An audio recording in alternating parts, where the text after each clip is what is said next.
one of the reasons I love coming to these sort of conferences where the word sustainability or other words like biodiversity come to the fore is that maybe I'll learn what those words actually mean, because I think there's a lot of confusion about what actually sustainability means.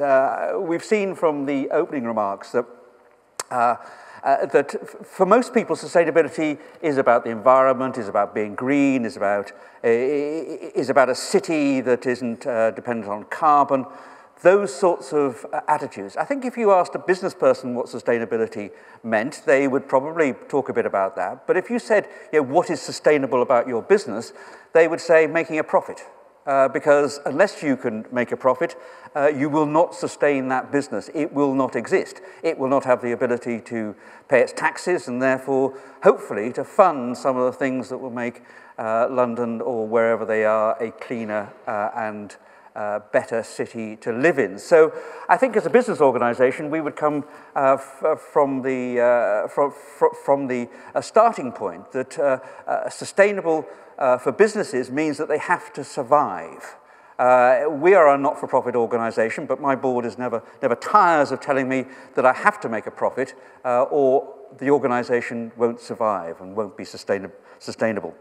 So in support of those businesses, and a bit about the London Chamber, I think we're the largest business organisation that's dedicated to London, and we differ from many organisations because actually what our membership is made up of is at the one end we've got the very large companies, the banks, British Airways, Barclays, those sort of companies, and at the other end we've got the latest sole trader. So I think we hope that when we say something, we are representing the widespread of businesses, from the very large to the very small. That means, of course, the majority of our businesses are in the SME, the small to medium-sized category, because I think something like 86% of London businesses employ less than 10 people. But we try and make sure that when we say things, they're on behalf of all those businesses.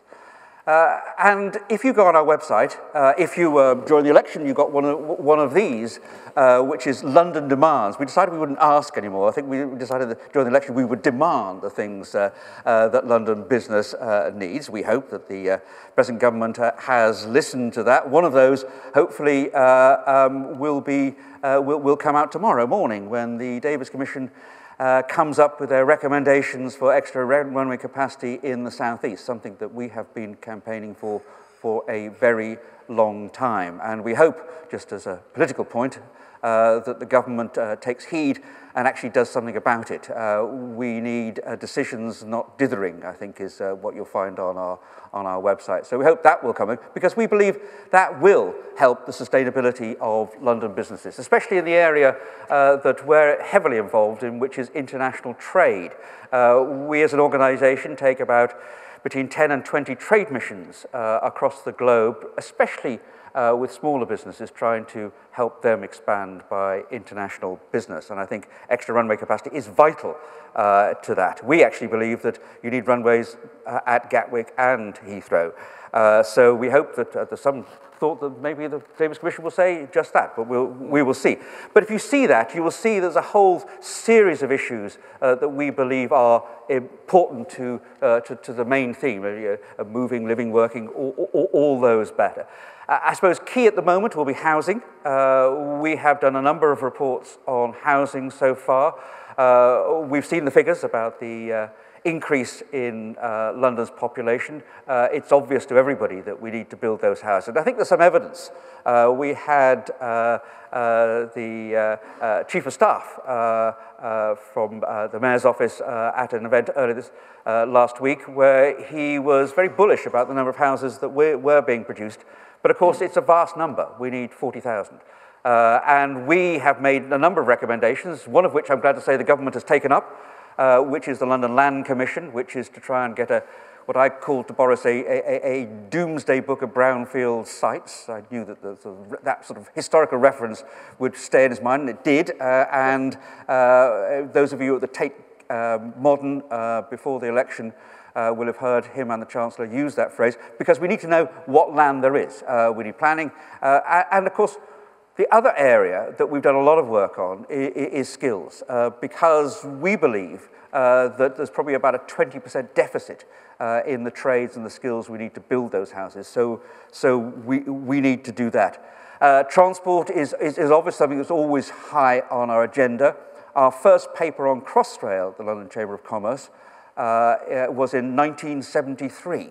What a triumph it is that in 2 years' time we will actually be travelling. If I'm spared, which may not be the case, I will get a chance to travel on Crossrail. We've, for some years now, been saying that that's fine, and we did a lot of work with lots of other organisations to bring about Crossrail. We now need Crossrail 2 and Crossrail 3, and maybe Jeremy even knows where Crossrail 3 might go. I keep saying Crossrail 3, but I'm not quite sure where it would go. But I think what the point is that transport infrastructure is vital to a sustainable city. And a public transport system, such as we have, I spend quite a lot of my time criticising Sir Peter Hendy.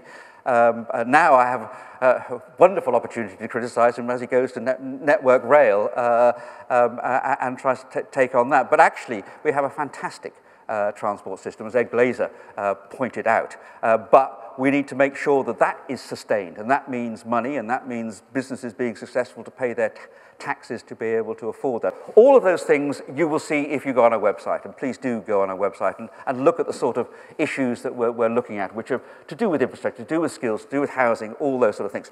I would say one thing, which is that the main thing that I think needs to happen, and the main thing I want to say to Tessa when she arrives, if she was to be elected mayor, is the devolution question. We have long been supporters of the London Finance Commission and its recommendations about a limited amount of fiscal devolution for London. We believe that that is vital, that London absolutely, to achieve all the things that are on our website, it's vital that we have more devolution. Not just fiscal devolution, but also devolution of powers over skills, over, I would argue, national health. We're already talking about London Overground, perhaps more power, more lines being brought into that. But we believe that is absolutely vital. It is a scandal that London has only retains, 7% of the taxes raised here.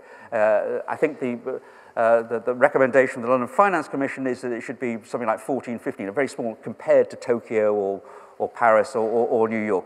We believe that that would be a major step forward. We commended the mayor for setting up the London Finance Commission and adopting those things.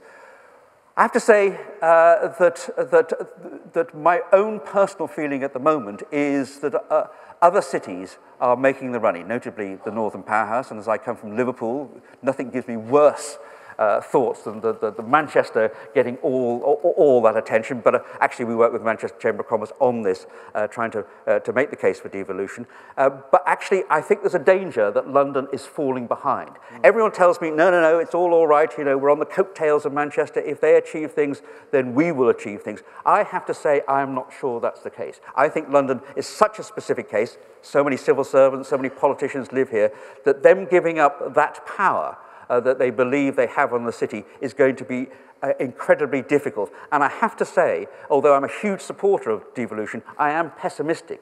And that's why I think that the new mayor and Boris in his last few months needs to make the case over and over and over again that devolution is vital to creating a sustainable city. And so I have to say that my worry is that that is not getting home to Treasury or to the politicians. They think that by creating the Northern Powers, they're doing devolution. Well, London needs to be more devolved, or we're in danger of slipping down the league's tables. Colin, thank you very much indeed. And that's been a perfect introduction to the session.